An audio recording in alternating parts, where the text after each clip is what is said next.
کتنی بڑی بات ارشاد فرمائی، فرمایا لا تقنطوا من رحمت اللہ، تم نے میری رحمت سے نا امید نہیں ہونا۔ اللہ کی رحمت سے نا مالک کیا ملے گا؟ فرمایا ان اللہ یغفر الذنوب جمیعا، اللہ سارے گناہ معاف فرما دے گا۔ تو جن لوگوں کو اللہ کی رحمت پر نبی کریم علیہ السلام تشریف فرما ہے، امام غزالی نے لکھا ایک بدو آ گیا، دیہاتی سادہ آدمی، سادے بندے بھی سادے ہوتے ہیں، ان کا بھی اپنا طرز زندگی ہوتا ہے۔ تو بدو آ گیا، سادہ آدمی تھا، آتے ہی السلام علیکم لے کے نا تو کوئی بات ہی نہیں کی، سیدھا سیدھا ہی کہتا یا رسول اللہ صلی اللہ علیہ وسلم یہ بتائیں قیامت کے دن حساب کس نے لینا ہے؟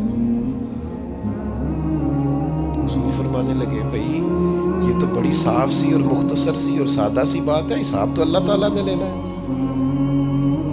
اب اس نے جو لفظ کہے اللہ کے حبیب کی آنکھوں میں آنسو آ گئے، کہنے لگے اگر اللہ نے حساب لینا ہے پھر انشاءاللہ کرم ہی ہوگا۔ تو حضور فرمانے لگے تمہیں یہ امید کس طرح ہے؟ تو عرض کرنے لگے یا رسول اللہ کریم جب غالب آتا ہے تو معاف ہی کرتا ہے۔ جب کریم کا غلبہ ہوتا ہے نا، کریم بندہ جب کسی پہ قبضہ کر لے تو پھر معاف کرتا ہے، تو اللہ تو سب سے بڑا مہربان ہے۔ وہ بات کی اور اگلا جملہ ہی کوئی نہیں کہا، وہ چلے گئے۔ تو حضور علیہ السلام نے اب اس بات پر رزلٹ دیا، فرمانے لگے کریم محبوب بندہ سادہ تھا، بات بہت بڑی کر گیا ہے، بڑی بات کر گیا، سادہ آدمی۔ میرے عزیز، اللہ کی رحمت پر جن لوگوں کو امید ہو انہیں موت سے ڈر، اور پھر جن کو محبوب کی ملاقات کا شوق ہو نا، ہم نے جان دے دی وعدہ دیدار پر، ہم سے وعدہ کیا گیا تھا کہ تم مرو گے نا تو تمہیں دیدار ملے گا، تو ہم نے جان ہی دے دی وعدہ دیدار پر، جان ہی دے دی وعدہ دیدار پر۔ اور پھر فرماتے ہیں نقد اپنا دام ہو ہی جائے گا، فرماتے ہیں ہم نے جان دی ہے اس وعدے پر کہ وہ ملے گا، تو امید ہے کہ یہ سودا ادھار نہیں۔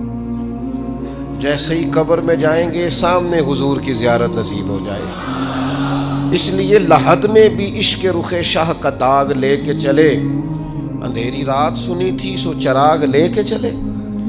یہ حدیث آپ نے بھولنی نہیں، یہ تنہائیوں میں یاد رکھنے کی روایت ہے، یہ تنہائیوں میں پڑھنے کی روایت ہے۔ یہ اپنے ذوق کو تازہ، جو لوگ کہتے ہیں نا وجد سرور کیف میں جانا چاہتا ہوں، وہ مشکات شریف کی اس حدیث کو دیکھے۔ اللہ کے حبیب علیہ السلام نے فرمایا لوگوں میں تمہیں بتاؤں قیامت کے دن اللہ تعالیٰ بندوں سے پہلا سوال کیا فرمائیں گے اور بندے اس کا جواب کیا دیں گے؟ یا رسول اللہ کرم فرمائیے بتائیے۔ تو کریم فرمانے لگے اللہ تعالیٰ قیامت کے دن بندوں سے سب سے پہلا سوال، اگرچہ بعض اور احادیث میں اور سوالات بھی آئے ہیں قیامت میں جو سب سے پہلے ہوں گے، لیکن اس حدیث میں یہ والا سوال حضور نے بیان فرمایا۔ حضور فرمانے لگے اللہ قیامت کے دن اپنے بندوں سے سب سے پہلا سوال یہ فرمائے گا کیا تم میری ملاقات کو پسند کرتے تھے؟ اوئے ہوئے ہوئے، کیا تمہارا ملنے کو جی چاہتا تھا؟ کبھی اے حقیقت منتظر نظر آ نہ لباس مجاز۔ اقبال کہتے ہیں تیرے کرم اتنے ہیں دل کرتا ہے تجھے دیکھیں، کبھی کبھی اے حقیقت منتظر نظر آ نہ لباس مجاز میں، لاکھوں سجدے تڑپ رہے ہیں میری جبین نیاز میں، تمہارا دل کرتا تھا مجھ سے ملنے کو؟ حضور فرماتے بندے عرض کریں گے مالک بڑا دل کرتا تھا۔ تو پھر اللہ فرمائیں گے یہ گفتگو کی معنویت تو دیکھو یار، اس کا حسن تو دیکھو۔ اللہ پھر پوچھیں گے کیوں دل کرتا تھا تمہارا؟ دل کرتا تھا تو کیوں کرتا تھا؟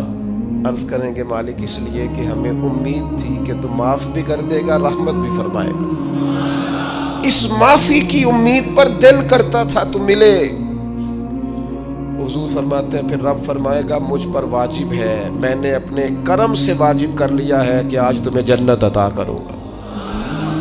یہ جو ملاقات ہے نا، ملاقات کہ وہ ملیں گے، ان سے ملاقات ہو۔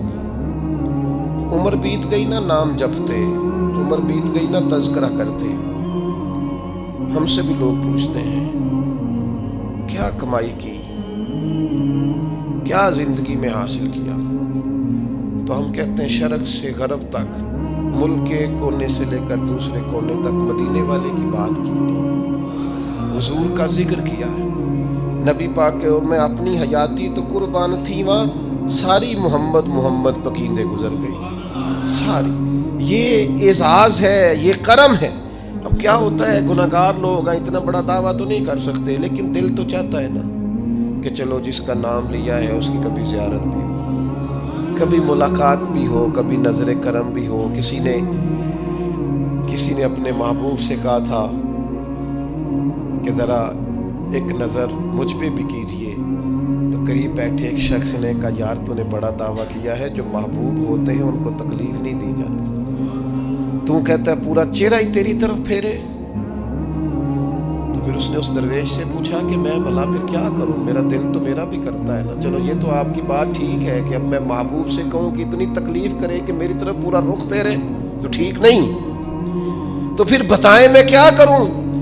تو اس نے کہا ان راہوں میں کھڑا ہو جا جن راہوں کی طرف وہ کریم دیکھتا ہے۔ چلو اسی با کردار کو دیکھتے دیکھتے بیچ میں تیرے اوپر بھی نظر، مجھ پہ محشر میں نصیر ان کی نظر پڑ ہی گئی، مجھ پہ محشر میں نصیر ان کی نظر۔ اوئے ہوئے، اللہ کرے آپ کو بھی وہ لطف آئے جو مجھے آ رہا۔ کہتے مجھ پہ محشر میں نصیر ان کی نظر، یہ انتہائی عاجزی ہے کہنے والے کی۔ اس نے بالکل اپنے آپ کو ختم کر کے کہا کہ میں قابل تو نہیں تھا، اور میں پھر تکلیف دیتا کہ میری طرف دیکھیں، اسپیشل میرے لیے وقت نکالیں۔ پر کرم یہ ہوا کہ مجھ پہ محشر میں نصیر ان کی نظر پڑ ہی گئی۔ کہنے والے اسے کہتے ہیں خدا کا کرنا، کہنے والے اسے کہتے ہیں خدا کا کرنا۔ اللہ نے کیا کہ نظر مجھ پر پڑ ہی گئی، اور جب پھر پڑ گئی تو تیری ایک نظر کا کمال ہے اور میری زندگی کا سوال ہے۔ بس جب پڑ گئی تو سو پھر پڑ گئی۔ موت سے وہ بندہ کبھی نہیں ڈرتا جسے ملاقات کا شوق ہو۔ ملنا چاہے داتا علی اجویری سے اور موت سے ڈرے، ملنا چاہے حضرت غوث پاک جیلانی سے اور پھر موت سے ڈرے۔ زندگی گزری ہو علی علی کرتے پھر موت سے ڈرے۔ عمر بھر سیدنا عثمان غنی کی سخاوت کی بات کی ہو اور پھر جنت میں جا کے ان سے ملنے کا شوق پیدا نہ کرے۔ ساری زندگی سیدنا فاروق کا عدل بیان کیا ہو، ساری زندگی ان کے انصاف کا تذکرہ کیا ہو، پوری امت کو بتایا ہو کہ اگر جینا چاہتے ہو تو عمر کے رستوں پر چلو، اور پھر یہ موت سے ڈرے اور مر کے جناب فاروق اعظم کی زیارت کو پسند نہ کرے۔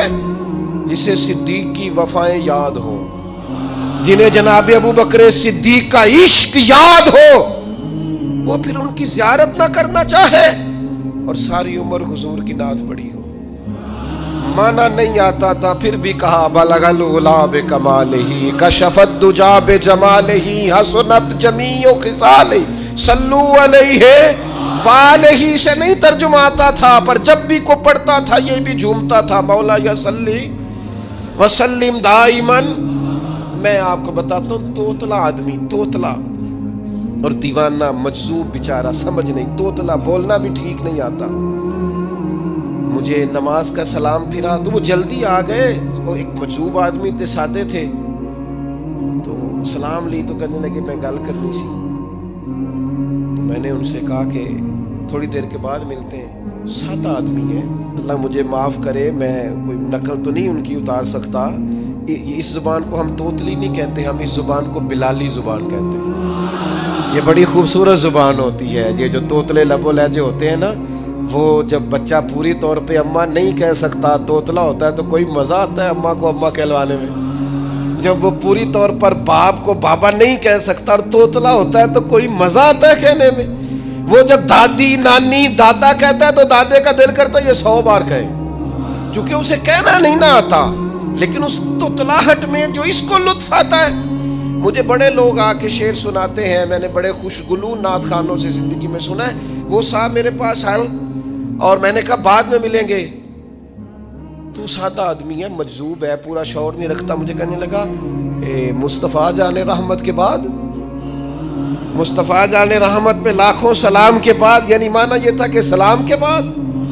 تو اب بڑے بڑے سریلے بندوں سے بھی بندہ سنتا ہے میرا دل کرے، اور میں نے جان بوجھ کے ان سے کہا دوبارہ کیا آج ذرا، کیونکہ توتلے تھے نا، میں نے کہا تو کہنے لگے مصطفیٰ جان رحمت پہ لاکھوں سلام کے بعد وہ میرے عزیز یاد رکھو ساری زندگی حضور کی نعتیں پڑھی، نبی پاک کے تذکرے سنے، اب موت سے ڈر جائیں؟ حالانکہ موت تو ایک پل ہے، پل سے گزریں گے تو سامنے اللہ کا دیدار بھی ہوگا، مدینے والے کی زیارت بھی نصیب ہوگی، تو زیارت ہوگی، اور ہر نظر کانپ اٹھے کہ محشر کے دن خوف سے ہر کلیجہ دہل جائے گا، اوڑھ کر کالا جبہ وہ آ جائیں گے اور سارے محشر کا نقشہ بدل جائے گا۔ یہ موت کا خوف نکالنے والی چیزیں ہیں، ڈر۔ اچھا مجھے ایک بات بتائیں، یہ میں امید کی بات کرنے لگا ہوں، چلیں اب یہ بات تو مشکل ہے پر کرنی پڑے گی، مجبوری ہے۔ کبھی کبھی ابا جی سے مار بھی پڑ جاتی ہے بندے کو، گھر میں کوئی 2-4 لگ بھی جاتی ہیں، تو اس وقت نا جو سب سے بڑا سہارا کسی کو نصیب ہوتا ہے وہ یہ ہوتا ہے کہ اللہ کرے اماں گھر میں موجود ہو۔ اور میں نے دیہاتوں میں کئی مائیں ایسی دیکھی ہیں جو بیٹے کے حصوں کی مار کھاتی ہیں، ابا نے ڈنڈا لے لیا ہے بیٹے کی غلطی پہ، اب اماں بیچاری سامنے ہو گئی ہے، 2-4 اس نے بھی کھا لی۔ یہ بات آپ سمجھیں، موت کا خوف نکالنے کے مفہوم میں بات عرض کر رہا ہوں۔ اماں موجود ہونا گھر میں تو ابا سختی بھی کرنے لگے تو کسی وقت احساس ہوتا ہے کہ جناب یہ سختی نہیں ہوگی کیونکہ میری اماں، اور اماں پوری وکیل بن جاتی ہے، کہنی تو نہیں پتا وہ ہو گئی غلطی، وہ فلانے دے منڈے نے خراب کیتا ہے، حالانکہ ہو سکتا ہے اس نے اس کو بھی خراب کیا ہو، لیکن وہ اماں وکیل ہے، وہ وکالت کر رہی ہے اور وہ بے لوث کر رہی ہے، ہوتا ہے ایسے۔ اس بات کو سمجھ لیں اچھے طور پر، موت کا خوف نہیں، ڈر نہیں، اس لیے کہ گھر میں ماں موجود ہو تو باپ کا ڈر نہیں ہوتا، تو قبر حشر میں تو رسول کریم موجود ہے، وہاں تو نبی کریم موجود ہے، وہاں تو اللہ کریم اپنی رحمت فرمائے گا بندوں پر، اس لیے خوف نہیں، پینک نہیں، اپنی غلطیوں کا احساس ضرور کریں، اپنے اعمال پر توجہ ضرور دیں، لیکن موت کے خوف تلے دبتے نہ جائیں، انشاءاللہ صبح قیامت کرم ہوگا۔ میرے نبی پاک علیہ الصلوۃ والسلام نے تو فرمایا ہے بس ہم نے ایمان کامل لے کے جانا ہے دنیا میں۔ حضور نے فرمایا ہے جس طرح 14ویں رات کا چاند چمکتا ہے اس طرح میرے غلاموں کے چہرے چمکیں گے قیامت کو۔ اللہ کے رسول صلی اللہ علیہ وسلم فرماتے ہیں جسم کے جن جن حصوں پر وضو کا پانی لگتا رہا وہ قیامت میں چمکیں گے، دور سے لوگ ان کا نور دیکھیں گے، پتہ چلے گا وہ محمد عربی کے غلام آ رہے ہیں۔ یہ کرم ہوگا صبح قیامت، یہ عطائیں ہوں گی، اس لیے مومن موت سے ڈرتا۔ سیدنا بلال حبشی رضی اللہ تعالیٰ عنہ، آخری وقت ہے، نزع کا عالم طاری ہے، اور یہ گفتگو دیکھیں غلاموں کی، آپ کی اہلیہ رو پڑی، کہنے لگی ہائے ہائے افسوس۔ حضرت بلال فرمانے لگے کیا ہوا؟ کہنے لگی افسوس ہے کہ آپ دنیا سے جا رہے ہیں۔ تو حضرت بلال نے مضمون ہی بدل دیا، سوچ کا زاویہ ہی بدل دیا، فرمانے لگے یہ افسوس کا مقام نہیں، یہ تو خوشی کا مقام ہے، اس لیے کہ میری آج آنکھیں بند ہوں گی، قبر میں کھلیں گی، مدینے والے محبوب سے بھی ملوں گا، حضور کے غلاموں سے بھی ملوں گا صلی اللہ تعالی علیہ وسلم۔ تو موت تو مقام مسرت ہے، اور اگر یہ مل جائے زندگی میں، ایک بدو ایمان لے آئے، ابن ماجہ میں موجود ہے، حضرت ابو ہریرہ رضی اللہ تعالیٰ عنہ حدیث کے راوی ہیں، فرماتے ہیں ایک بدو ایمان لائے اور انہوں نے حضور علیہ السلام کے ساتھ ہجرت بھی کی، ابن ماجہ میں موجود ہے۔ تو نبی پاک علیہ السلام نے نا انہیں ایک صحابی کے ساتھ کر دیا، وہ ان کے کام کاج میں مصروف ہو گئے ان کے ساتھ۔ تو حضور علیہ السلام نے نا ایک جگہ سے مال غنیمت آیا، تو طریقہ مبارکہ یہ تھا کہ مال غنیمت میں سب کو حصہ دیا جاتا تھا، اگرچہ وہ جہاد پہ نہیں گئے لیکن حضور نے انہیں بھی حصہ دیا، تو وہ صحابی تو رو پڑے، عرض کرنے لگے حضور میں اس کے لیے تو ایمان نہیں لایا تھا۔ حضور نے فرمایا پھر بتائیے، گرچہ حضور جانتے ہیں کس لیے لائے تھے؟ عرض کی حضور میں تو اس لیے ایمان لایا تھا کہ میں رب کی راہ میں لڑوں گا اور میں اپنی جان پیش کروں گا، میں شہادت کے لیے ایمان لایا تھا، مجھے یہ مال دولت نہیں چاہیے۔ تھوڑی ہی دیر گزری کہ ایک اور مارکے کا اعلان ہو گیا، جنگ کا اعلان ہو گیا۔ حضور نے فرمایا چلو، وہ گئے اور چند ہی لمحے گزرے کہ وہ میدان میں اترے اور پھر شہید ہو گئے. صحابہ کرام ان کی مقدس لاش مبارک کو اٹھا کے محبوب کے قدموں میں لائے تو نبی کریم نے کیا خوبصورت بات ارشاد فرمائی. حضور فرمانے لگے دیکھو اس نے اللہ کی تصدیق کی ہے تو رب نے بھی اس کی تصدیق فرما دی. اور پھر یہ دو جملے محبوب کہتے کہتے اٹھے اور پھر حضور نے اپنا جبہ مبارک اتارا اور اتار کے فرمایا اس بندے کو نہ اس جبے میں کفن دے دو, اس میں اسے کفن دو, اس لیے کہ تو شہادت کے لیے ایمان لایا, موت کی آنکھوں میں آنکھیں ڈال کے جیا, اپنی زندگی کمزور نہ گزارو. مسلمانوں پہ کافر کا رعب طاری ہو گیا ہے. ایک تو ہوتا ہے نا کہ کوئی مدد کرنا, کوئی آگے بڑھنا, فلسطین کا نام تک نہیں لے رہے حکمران زبان سے, ذکر تک نہیں کر رہے, چینل ذکر نہیں کر رہے. اتنا رعب, اتنا کفر کا خوف, صرف اس لیے کہ ہمیں موت کا ڈر ہے. مر جائیں گے تو بستر پہ نہیں مریں گے, بیماریوں سے نہیں مر جاتے لوگ. خدا کے بندو اپنی زندگی میں اتنا خوف اگر موت کا پیدا کر لو گے. حضرت سعید ابن جبیر رضی اللہ تعالیٰ عنہ بہت بڑے فقیہ تھے. حجاج بن یوسف نے بلایا اور کہنے لگا میں تمہیں موت دینے لگا ہوں, مار دوں گا تمہیں. بڑا ظالم آدمی تھا, بڑے لوگ اس نے قتل کیے تھے. حضرت سعید رضی اللہ تعالیٰ عنہ مسکرا پڑے اور غصے میں آیا, کہنے لگا کیوں ہنستے ہو؟ فرمانے لگے تو بڑا بیوقوف ہے, تجھے کس نے کہا زندگی اور موت تیرے ہاتھ میں, یہ تو تب آئے گی جب میرا رب چاہے گا. کہنے لگا لے جاؤ ان کو اور جا کے قتل کر دو. تو وہ جب جلاد لے جا رہے تھے تو آپ اور کھل کے مسکرائے, ہنسے. یہ آپ کی طاقت ہے کہ موت کو دیکھ کے مسکراہٹ ہو, لبوں پہ تبسم رقصہ ہو, مسکرائے. جب آپ مسکرا رہے تھے تو اس کو اور غصہ آیا, واپس بلایا. کہنے لگا مسکراتے کیوں ہو؟ فرمانے لگے تیری جرت پہ مسکرا رہا ہوں اور اس بات پہ مسکرا رہا ہوں کہ رب کتنا بے نیاز ہے, تیرے جیسے لوگوں کو بھی مہلت دے رکھی ہے. کتنا بے نیاز ہے, تیرے جیسے لوگوں کو مہلت. اور غصے, کہنے لگا میرے سامنے قتل کرو. حضرت سعید ابن جبیر رضی اللہ تعالیٰ عنہ نے منہ کعبے کی طرف کر کے پڑھنا شروع کیا, انی وجہت وجہی للذی فطر السماوات والارض حنیفا وما انا من المشرکین. آپ یہ پڑھ رہے تھے تو کہنے لگا اس کا منہ کعبے سے پھیر دو. کعبے سے منہ پھیرا تو آپ فرمانے لگے تو بڑا ہی بیوقوف ہے, میرا رب کو صرف کعبے کی طرف مقید ہے, وَلِلَّهِ الْمَشْرِقُ وَالْمَغْرِبُ فَأَيْنَمَا تُوَلُّوا فَثَمَّ وَجْهُ اللَّهِ. چہرہ پھیر دیا جب اس نے تو آپ فرمانے لگے مشرق بھی اللہ کا, مغرب بھی اللہ کا. اور اللہ فرماتا ہے تم جدھر بھی منہ کرو ادھر ہی اللہ کی رحمت ہے. یہ پڑھا تو اب اس نے لٹایا, اور جب وہ آپ کو قتل کر رہا تھا تو حضرت سعید ابن جبیر کی ایک زوردار آواز گونجی. فرمایا یاد رکھنا مجھے اسی طرح قتل کرنا جس طرح تم خود قیامت میں قتل ہونا پسند کرتے ہو. میرا آخرت پر یقین کامل ہے, محشر میں عدالت لگے گی, میں تمہیں قتل کروں گا میں. حضرت سعید ابن جبیر کی وہ جرت تھی کہ دربار سارا لرز گیا حجاج کا. حضرت سعید ابن جبیر رضی اللہ تعالیٰ عنہ کہنے لگے اللہ اسے میرے بعد کسی پر مسلط نہ کرنا, میرا قتل آخری ہو, میرے بعد نہ ہو. ڈر گئے لوگ, سہم گئے. اور وہ جو جلاد آپ کو قتل کر رہا تھا اس کے بھی ہاتھ کانپ رہے تھے. اتنی جرت, موت کا ایک منٹ کے لیے خوف نہیں. حضرت سعید ابن جبیر رضی اللہ تعالیٰ عنہ شہید ہو گئے تو اتنا خون نکلا, اتنا خون نکلا, اتنا خون نکلا, خون بند ہی نہیں ہو رہا. ایک طبیب بیٹھا تھا, ہانپتے کانپتے ڈرے ہوئے سہمے ہوئے. حجاج کہنے لگا اسے اتنا خون؟ تو کہنے لگا بادشاہ میں نے سالوں مریض دیکھے ہیں, اس کو پتہ چل جائے نا مرنے والا ہوں وہ تو اتنا خوف میں آتا ہے, پہلے ہی اس کا سارا خون جم جاتا ہے اور سکڑ جاتا ہے اور اس کا خون جل جاتا ہے. یہ جو بندہ تم نے شہید کیا ہے نا اس میں ایک رتی برابر بھی موت کا خوف نہیں, موت کے خوف سے بے نیاز تھا, اتنا خون نکلا. حضرت سعید ابن جبیر شہید ہوئے اسی دن حجاج کے پیٹ میں درد شروع ہوا, صرف 15 دن.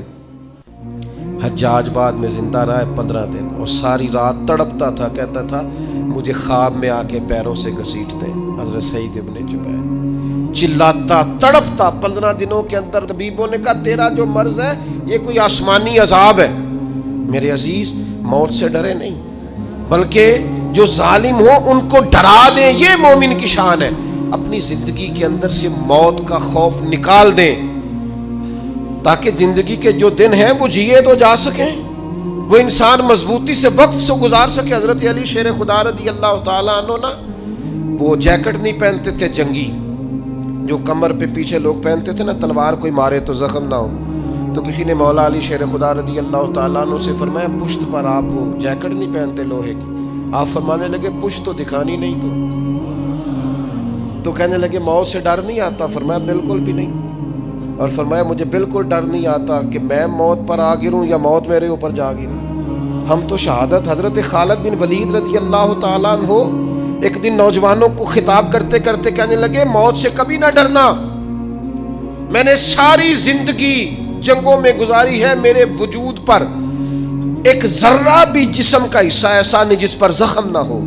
اور جو کہتے کہتے رو پڑے، فرمانے لگے یہ بات کرتے کرتے رو پڑے، فرمانے لگے دیکھ لو زندگی ساری میدانوں میں گزاری ہے، لیکن شہادت اللہ تعالیٰ نے میرے لیے وہاں نہیں لکھی تھی، یہاں اللہ تعالیٰ نے اپنی رحمت کے لیے موت میرے لیے لکھی تھی۔ تو یہ تو اللہ کا کرم ہے۔ قریب ایک بزرگ صحابی اور بیٹھے تھے، فرمانے لگے آپ کی نیت شہادت کی تھی، انشاءاللہ آپ قیامت میں شہیدوں میں کھڑے کیے جائیں گے۔ تو میرے عزیز خوف نہیں موت کا۔ آخر میں 2-3 گزارشات عرض کرنی ہے۔